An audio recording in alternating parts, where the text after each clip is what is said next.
Please go ahead. Okay, thanks very much, Malcolm. I think that leads into my paper very well.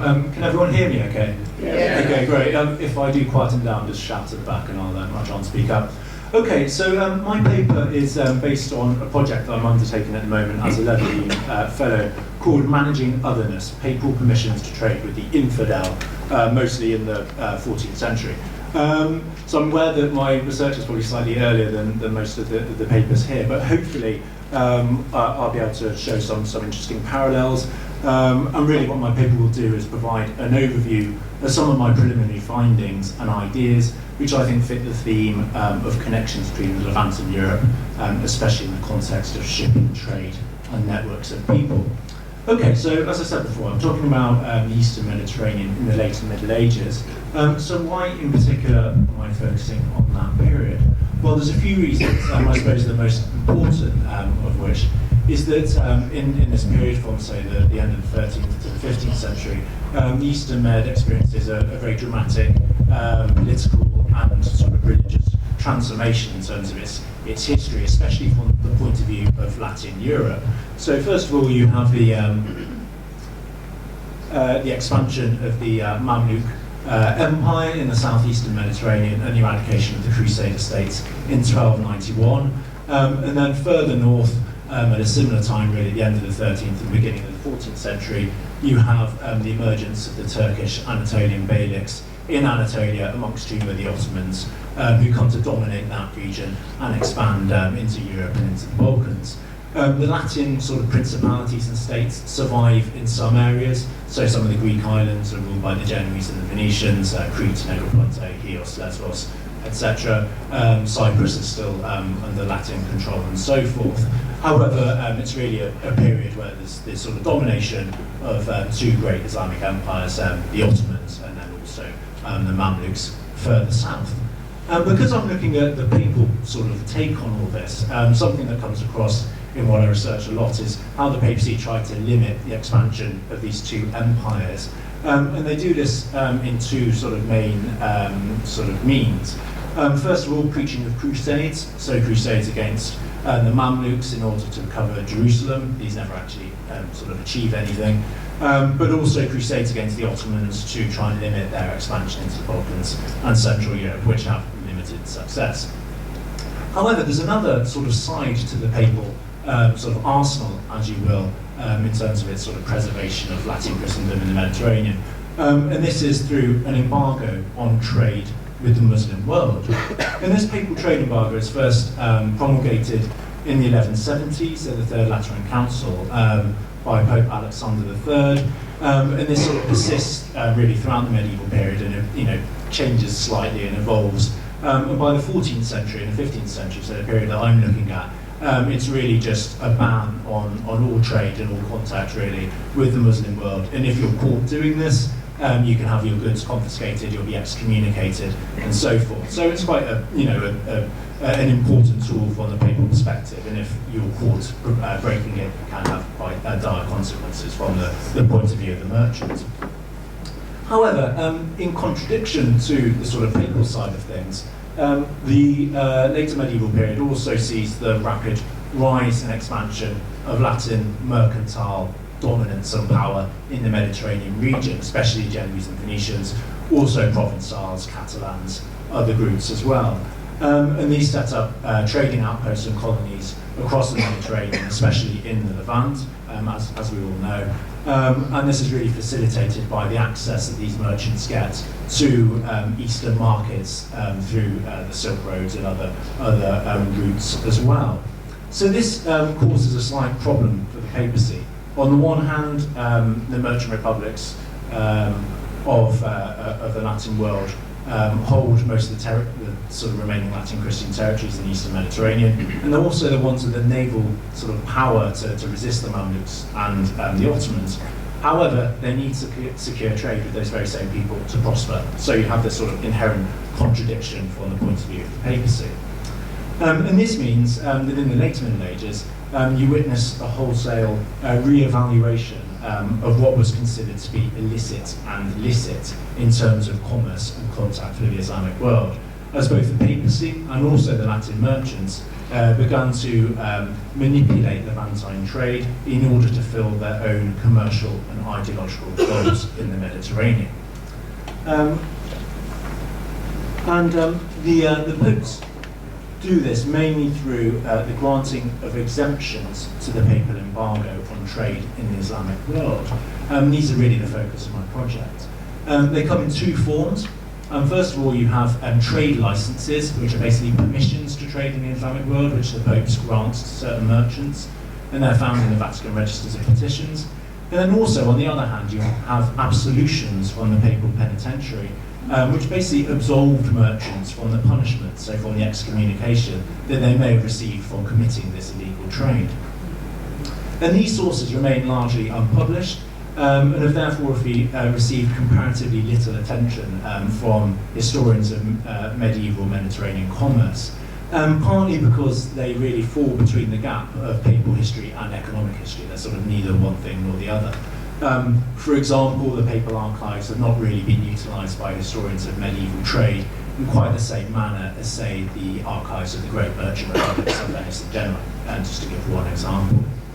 However, unlike the archives of the merchant republics, the papal material gives us a fascinating insight into the grey area of illicit trade with the Muslim world, in particular the activities of merchants who are operating on the fringes of legality.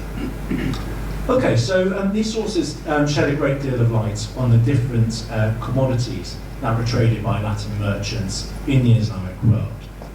This in itself is not exceptional. We know quite a bit about cross-cultural trade at this time. But what the papal material does tell us is which commodities were actually deemed permissible to be traded with Muslims. And unsurprisingly, in this regard, the documents mostly refer to clean merchandise. In other words, luxury commodities that were not associated with warfare or with slavery as well. So, for example, in 1348, we have a license granted to a Genoese merchant called Giovanni Cataneo, there we go, who was given permission to sell mastic, or to ship mastic, to the lands subjected to the Sultan of Babylon, so that means basically the Mamluk Sultanate of Cairo. Mastic was an extremely popular commodity in the Middle East, and still is, which came from the Aegean island of Chios, and still does. Which was at that time under Genoese rule, and the Genoese had a very sort of strong contingent of petitioners in the papal court who were sort of arguing the case for these this commodity to be shipped to the Middle East. Then a few years later, you have a similar license for other sort of luxury goods. This one a little bit more interesting. This is granted to Stephen Rosarius, who is a merchant from Montpellier. And he's given permission, and you probably actually can't see the pictures at the bottom of the PowerPoint, but permission to ship 25 griffalcons or falcons.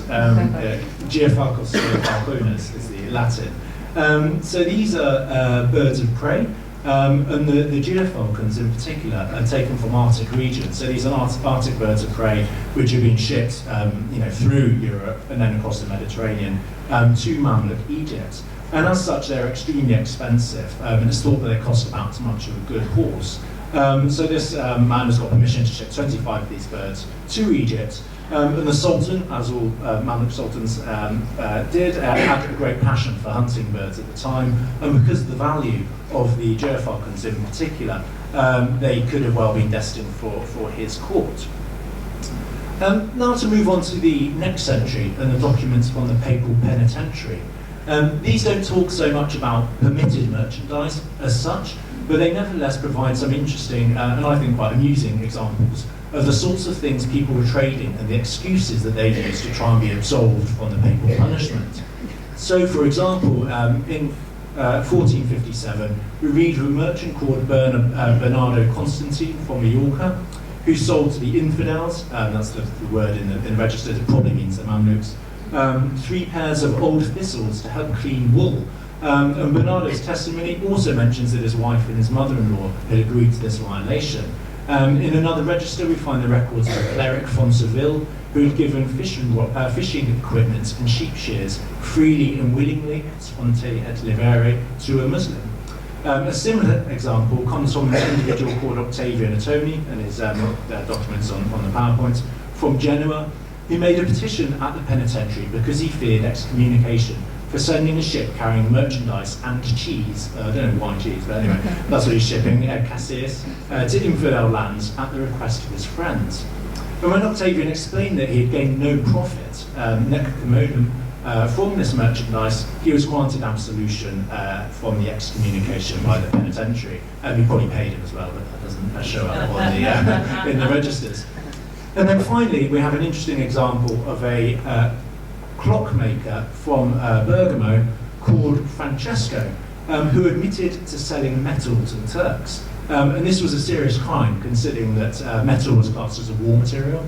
However, Francesco was forgiven for selling this most prohibited merchandise because, as he explained to the penitentiary, he only sold the metal to the Turks once he realised that it was too hard to be forged, or plus de vita dura. So you have lots of examples of these merchants sort of trying to get out of the punishments by making up these slightly spurious excuses.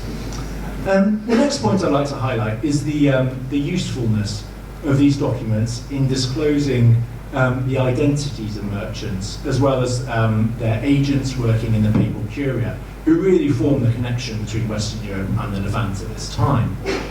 This is especially important as these people were operating on the fringes of legality, so their activities don't often show up in other documents because what they were doing was sort of, quite dangerous. For example, we have the record of a nobleman from Mende in France, called Robert de Haliac, you can see his name underlined there, who was granted permission to trade up to the value of 3,000 florins in Mamluk Syria. Interestingly, in the petition we learn that his brother Guy actually made the petition on his behalf, and you can see it there in the document. And what's interesting about this is Guy de Chauliac is actually quite an important physician. He was a personal physician and friend of the Pope at the time, Clement VI, and also the author of a very famous medical treatise, Chirurgia Magna. So you can see how these merchants were using influential friends and relatives in the papal court to basically do the permissions on their behalf, so they could curry favour with the Pope. In addition to this, we also learn about the identities of known residents overseas. For example, the Sienese merchant Bindo Falconis was granted a license for himself and his heirs to make 12 galley trips to and from Alexandria for a period of 6 years, and also for permission to dwell in those lands for the same duration in Aesdem Terris et Partibus Commemorari. We know that many Latin residents we know that many Latins resided in the Mamluk Empire, but the fact that someone sought papal permission to do this is quite interesting. Then we have another petition, which I think is even more interesting than that one, granted to a man called Johannes Chrysoloras. So we know from another document that Chrysoloras is granted permission to trade in Turkey, so permission to ship goods from Turkey in January 1347. Then in February, he gets permission to trade in Alexandria, which is what the document at the bottom, which you probably can't see too well, actually says.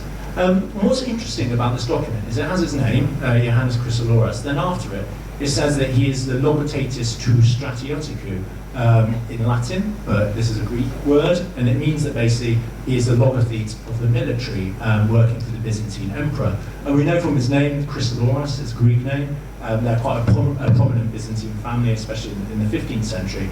However, the fact that Johannes has permission for this exemption from the papacy to trade in Turkey and Alexandria suggests that he's Catholic, so he's probably a convert. And we know that later Chrysoloras members of that same family were also Catholic converts. And we know also that he visited Avignon and papacy in person. We also know that he died in Venice in 1373. So we have a really good example of these cross-cultural agents that operated between the Levant and Europe in the Middle Ages. So we have a Greek merchant working for the emperor in Constantinople, but he's probably a Catholic. He's travelling to Avignon to get permission to trade in Egypt and also in Turkey, and then he dies in Venice, which is probably the most cosmopolitan of trading republics in the 1370s. So now to turn to destinations. In terms of destinations, on most occasions, permission was granted to trade in Alexandria and the lands of the Mamluk Sultanate.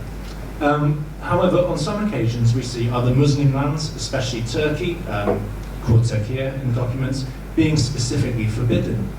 In this sense, the licenses show a wider trend of the relaxation of trade with Alexandria and Egypt in the later Middle Ages, but also the strengthening of the papal stance towards the Turkish beyliks and later the Ottomans. Presumably they were aiming to ban trade with, say, Ephesus, Smyrna, Macre, places like that, although they're actually not named in the sources, unfortunately.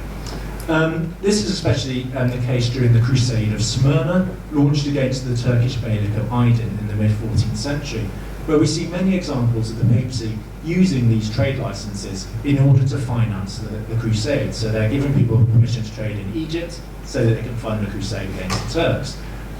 For example, in November 1343, Matthew Gaita of Clermont-Ferrand requested a license to send one ship to Egypt. This was granted, but only on the condition that 1/4 of the profits be used for the war against the Turks, in subsidium contra Turcos. Then in 1347, Peter de Lucingio requested a license to send 4 galleys to prohibited lands, i.e. Egypt, to relieve some of the expenses he had incurred whilst fighting against the Turks on the crusade, ad relavaman eliquod expenses quos fecit contra Turcos. Finally, in October 1346, King James II of Majorca requested a license to send 3 galleys to Alexandria. This was granted, but on the condition that trade with the Turks be specifically forbidden, non possit are ad partes Turcia. An even clearer example is provided in 1344-5, when the Hospitaller Prior of Navarre, Garin de Châteauneuf, was awarded 2 permits to send a total of 3 galleys to Alexandria, so that the proceeds could be used to help maintain Hospitaller forces on the crusade. How much time? Not very much time. I've got 1 minute. 1 minute, okay, sorry, I thought I had another 5. Okay, well, anyway, just to skip through this, as well as these... I'm sorry, it's so fascinating. I prefer to... We've had lots of other people run out. Can we have this gentleman finish? Can we have this gentleman finish the thing, because it's so interesting. I'd prefer to have 4 minutes of his... So I am timing it, I think. No, it's such an excellent presentation. I think it'd be a good idea for him to continue. We can give in to you on this one, but nobody else must try this on. I am timing myself. I think I've come under 20 minutes. Yeah. So I think I've got another 3 or 4 minutes. Okay, so pious deeds. This is another example of how these papal exemptions are used. So it's interesting to note that sometimes special permissions were even granted to trade in Turkey or other Muslim lands on the condition that the merchant was acting to fulfill certain pious or humanitarian gestures. Evidence of this can be found in a license from September 1345, when Leonardo Bartolomeo, a resident of Constantinople, was given permission to import 1,000 wadi of victuals and other things from the lands of the Turks, so the Terra Turcorum, for the aid and need of Christians, in subsidium et utilitatem Christianorum, and this presumably refers to a famine at the time. Similarly, 2 years later, the Greek merchant Johannes Chrysoloras, who we saw before, along with Giovanni Discuta from Pera, Antonio Salzano from Genoa, were granted permission to export the even greater amount of 20,000 wadi of grain from any region and beyond any region of Turkey to Constantinople and the lands of the faithful, again to help relieve starvation in the city of Constantinople. And this is somewhere in the region of 140 tons if we're using Roman measures, so a huge amount. And we know from this license that these people actually travelled to the Avignon Curia to petition the Pope in person. Finally, we have the example of Roger of Palermo, a Sicilian ambassador who requested that I was granted a license to send 2 galleys to Mamluk Egypt on the condition that the proceeds be used to recompense him for 2,000 gold florins that he had donated to help fund a hospital in Palermo for the care and support of the poor and the infirm. And now to move on to my very final example, and then I'll wrap it up. How do these licenses actually work in practice? As you can see, our primary source space for them is the Vatican Archives, which only gives one side of the story. And unfortunately, tracing the activities in the Mamluk Empire is quite difficult because the archives of the Mamluks for this earlier period don't contain quite as much information about Latin merchants. However, we sometimes find notarial records of Latins overseas which provide the missing part of the puzzle.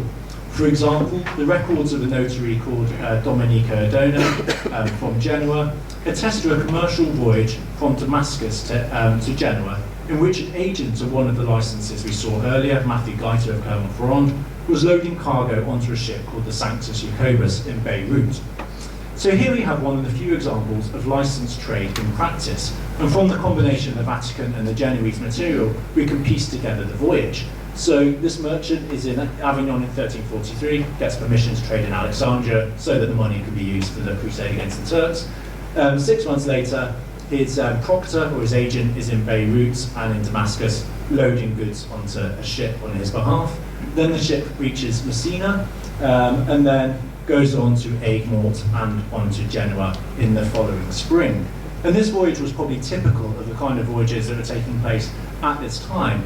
However, the fact that it's licensed trade permitted by the papacy means that it survives in the papal archives as well and gives you an insight to permitted trade, because this kind of stuff doesn't really exist in other archives in quite as much detail because it was illegal unless it was permitted by the papacy. So, in conclusion, the purpose of this paper and my project in general is to shed light on the material found in the Vatican as a source for the trading activities of Latin merchants in the Mediterranean, who formed the networks of exchange between Europe and the Levant in the later Middle Ages. Obviously, we know that trade with the Islamic world is an important component of Latin Mediterranean commerce, but by specifically exploring commerce that was regulated by the papacy, we gain an important insight into what was deemed illicit and licit in this period. This, in turn, allows us to trace the activities of merchants operating on the fringes of legality, and also to see how both merchants and the papacy used contacts with Islamic empires of the Eastern Mediterranean to further their own commercial and ideological agendas in the Eastern Mediterranean. Thank you very much for listening.